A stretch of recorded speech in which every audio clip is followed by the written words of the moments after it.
দর্শক, গতকালকেই আমরা বলেছিলাম যে যুক্তরাজ্যের আইনি প্রতিষ্ঠান ডাউটি স্ট্রিট চেম্বার তাদেরকে দিয়ে আওয়ামী লীগের পক্ষে জাতিসংঘে আপিল জানানো হয়েছে। আন্তর্জাতিক অপরাধ ট্রাইব্যুনালে শেখ হাসিনা সহ অন্যদের যে বিচার প্রক্রিয়া চলছে সেই বিচার প্রক্রিয়ার গ্রহণযোগ্যতা নিয়ে প্রশ্ন তোলা হয়েছে। সেই প্রশ্ন যখন তোলা হয়েছে, গতকালকে এই খবর নিয়ে যখন আলোচনা করছিলাম তখন ইন্ডিয়ান এক্সপ্রেসে গতকালকে আরেকটি খবর প্রকাশিত হতে আমরা দেখেছি। ইন্ডিয়ান এক্সপ্রেস বেশ ভয়াবহ ল্যাঙ্গুয়েজ ব্যবহার করেছে তারা। সেই ল্যাঙ্গুয়েজগুলো কোনোভাবেই বর্তমান সরকারের জন্য মানে খুব একটা স্বস্তিকর ল্যাঙ্গুয়েজ নয়। এর আগে ইন্ডিয়ান এক্সপ্রেসে শেখ হাসিনার সাক্ষাৎকার প্রকাশিত হলো দুদিন আগেই। এবার শেখ হাসিনাকে নিয়ে এবং আন্তর্জাতিক অপরাধ আদালতের বিচার প্রক্রিয়া নিয়ে তারা যে ভাষায় কথা বলছে সেই ভাষাটা সরকারের জন্য যথেষ্ট বিব্রতকর ভাষা। কি বলছে তারা, কি হতে চলেছে, শেখ হাসিনার বিচার ব্যবস্থা কি আন্তর্জাতিক অঙ্গনে সত্যি বিতর্কিত হতে চলেছে? ইন্ডিয়ান এক্সপ্রেসের সেই ভাষ্য নিয়ে কথা বলার চেষ্টা করব। আদতে তারা কি বলছে, তারা ইন্ডিয়ার গণমাধ্যম বলে পক্ষপাতিত্ব করছে নাকি এর পেছনে কোনো কি বলা যায় যে গ্রহণযোগ্যতা রয়েছে? থাকবেন পলিটিক্স টিভির নিয়মিত আয়োজনে।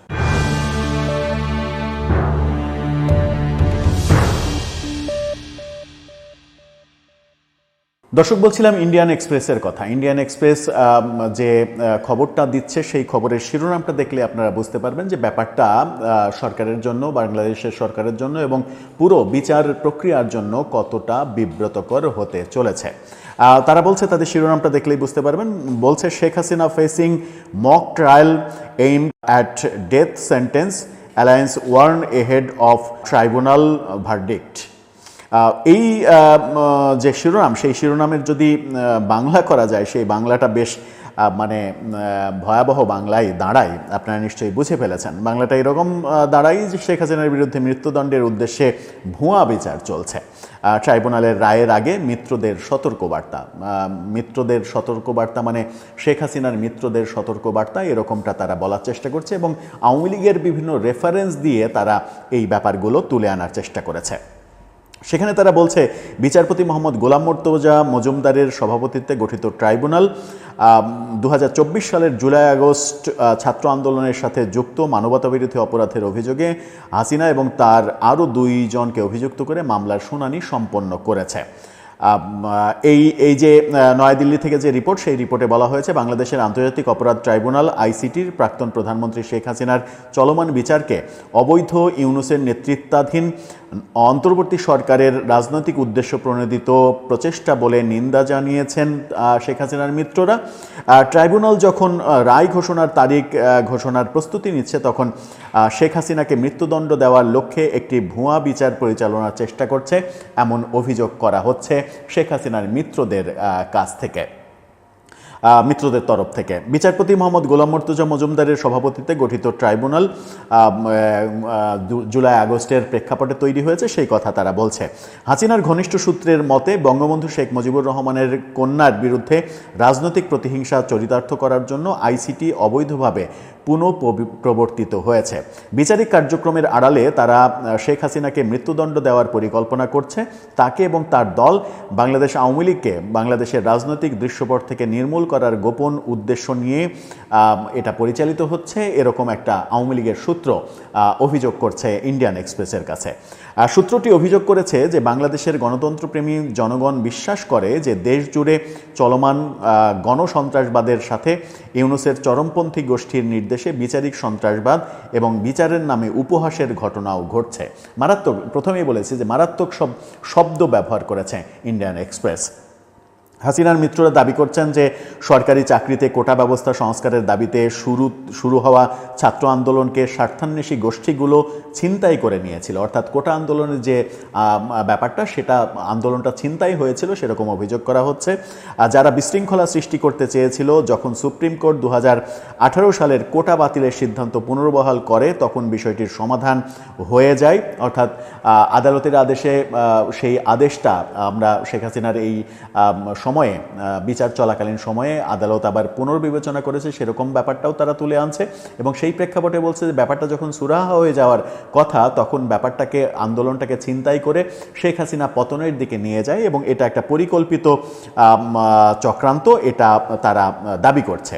ভিত্তিহীন এবং কাল্পনিক অভিযোগের উপরে ভিত্তি করে আইনের শাসন স্পষ্ট লঙ্ঘন করে তারা ইতিহাসের সবচেয়ে জঘন্য প্রহসনমূলক এবং বেআইনি বিচারিক প্রক্রিয়াগুলোর মধ্যে এটা শুরু করেছে, এমনটা আওয়ামী লীগের বিভিন্ন সূত্র দাবি করছে।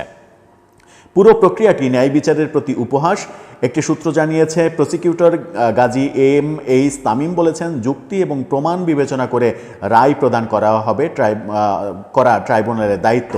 তিনি বলেছেন, আমাদের দায়িত্ব হলো ট্রাইব্যুনাল এবং তদন্ত সংস্থা কর্তৃক আনা অভিযোগ প্রমাণের চেষ্টা করা, আর আদালতের দায়িত্ব সেগুলো বিবেচনা করে একটা গ্রহণযোগ্য রায় দেয়া। কিন্তু এখানে দাবি করা হচ্ছে যে সেই গ্রহণযোগ্য রায় এটা হবে না, এটা সাজানো একটা রায়, যে রায় আগে থেকে সরকারের তরফ থেকে লিখে দেয়া হয়েছে।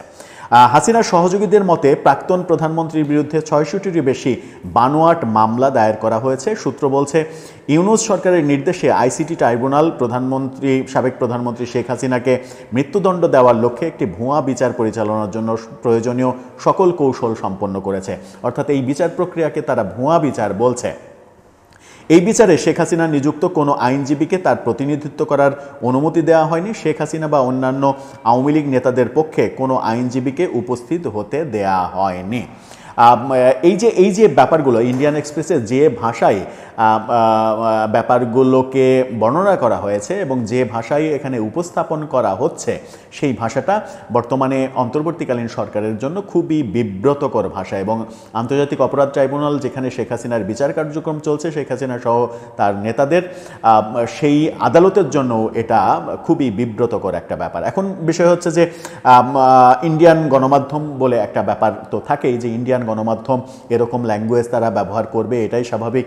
শেখ হাসিনাকে ইন্ডিয়া আশ্রয় দিয়েছে, শেখ হাসিনাকে মুক্ত করে দিচ্ছে তার চলাফেরাতে, এরকম ইঙ্গিত যখন বিবিসি দিয়েছিল তখন এটা মনে হতেই পারে যে ইন্ডিয়ার গভর্নমেন্ট এবং ইন্ডিয়ার গণমাধ্যম পুরোটাই শেখ হাসিনার পক্ষে যে থাকবে, এটাই স্বাভাবিক। কিন্তু শেখ হাসিনার পক্ষে তারা যখন থাকছে তখন ব্যাপারটা কতটা, মানে তাদের সমালোচনাটা কতটা গ্রহণযোগ্য, কতটা অগ্রহণযোগ্য, কতটা বিতর্কিত, এই ব্যাপারগুলো নিয়ে ভবিষ্যতে হয়তো গবেষণা হবে। ভবিষ্যৎ সময়ই নির্ধারণ করবে এই সময়ে যে কাজগুলো হলো, যে সিদ্ধান্তগুলো হলো, সেই সিদ্ধান্তগুলো গ্রহণযোগ্যতা পেল নাকি বিতর্কিত হলো।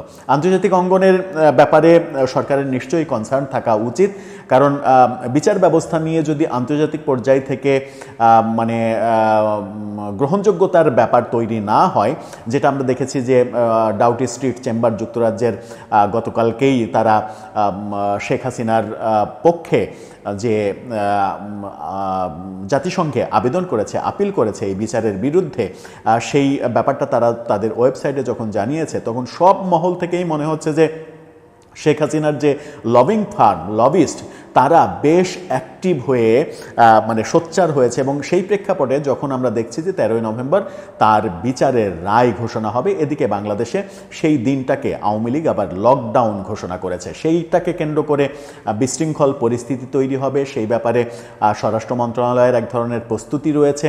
আইনশৃঙ্খলা রক্ষাকারী বাহিনী রীতিমতো ব্যতিব্যস্ত হয়েছে, এটাকে কিভাবে ঠেকানো যায় এই ব্যাপারগুলোও আমরা দেখছি। সব মিলিয়ে দর্শক, আপনার কাছে কি মনে হয় ব্যাপারটাকে ইন্ডিয়ার, ভারতের গণমাধ্যমের খবর তাদের ভাষা শেখ হাসিনার পক্ষেই হবে, এভাবে উড়িয়ে দেওয়াটাই কি সহজ, নাকি এটার পেছনে এই যে নিউজ, ইন্ডিয়ান এক্সপ্রেসের এই নিউজের পেছনে কোনো বাস্তবতা আছে? আন্তর্জাতিক মহল সত্যিই মনে করছে যে এই কার্যক্রমগুলো বিতর্কিত। আপনার মতামত জানিয়ে এ ব্যাপারে লিখতে পারেন আমাদের কমেন্ট বক্সে।